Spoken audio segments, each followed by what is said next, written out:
The hidden children during the Holocaust. In Germany, in the early 1930s, Adolf Hitler rose to power and spread hate towards Jews throughout the country. He gathered an army of Nazi soldiers to eliminate all Jews in Germany. Jews were brought to concentration camps and worked until their death. When people heard of the terrible things happening to Jewish men, women, and children in these camps, many Jewish families hid to avoid being discovered by the Nazis and being brought to concentration camps.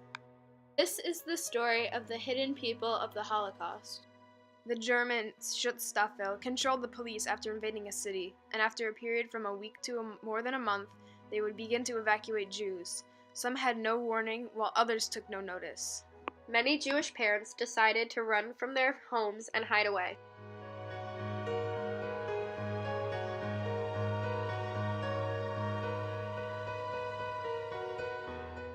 Children spent their times in hiding places reading, writing, and trying to pass the time in the quietest way possible. Ordinary people don't know how much books can mean to someone who's cooped up. Life was long and monotonous, and in some cases there was no distinction between day and night. Children were not even allowed to cough because they would make too much noise.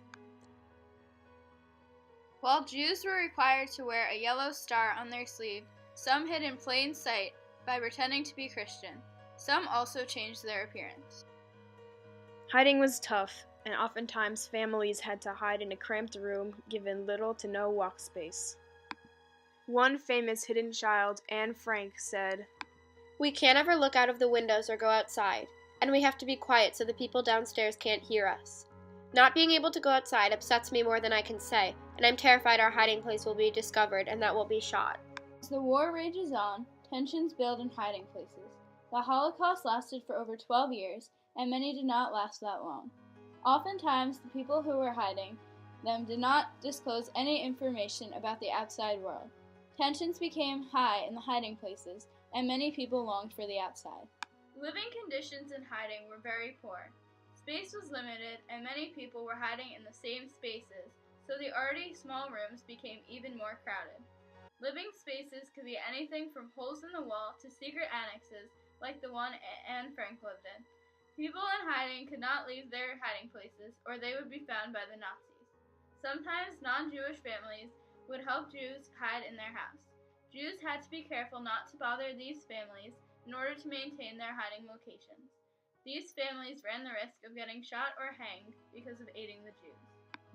If a hiding Jew was discovered by the Nazis, they would be taken away and sent to concentration camps or even killed or hanged.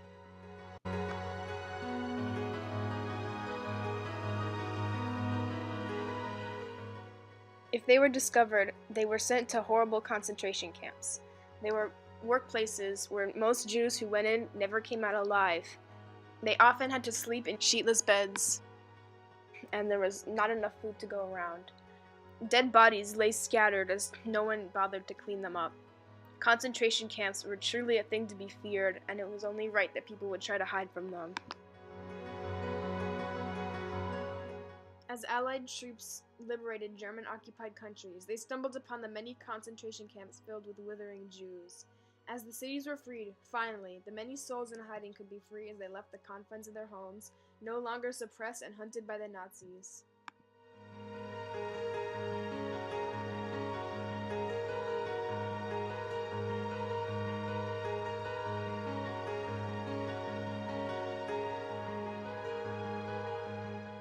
Long after the Holocaust ended, many Jewish people who had survived hiding for several years spoke about their experiences as the hidden people during the Holocaust.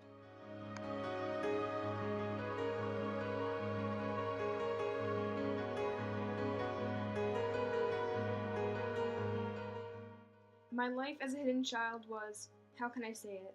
I had no toys. The only fresh air I got was when I was allowed to go in the backyard. I made up imaginary friends because I had no one to play with. I do not remember being hugged and kissed. That was my life for 2 years. We child survivors had found our voice, and we had found each other. We were the only ones who truly understood the impact of those terrible years. We will not be led like sheep to the slaughter.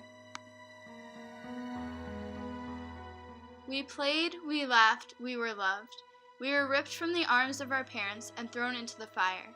We were nothing more than children. We had a future. We were going to be lawyers, rabbis, wives, teachers, mothers. We had dreams. Then we had no hope. We were taken away into the dead of night like cattle in cars. No air to breathe, smothering, crying, starving, dying. Separated from the world, to be no more. From the ashes, hear our plea. This atrocity to mankind cannot happen again. Remember this, for we were the children whose dreams and lives were stolen away.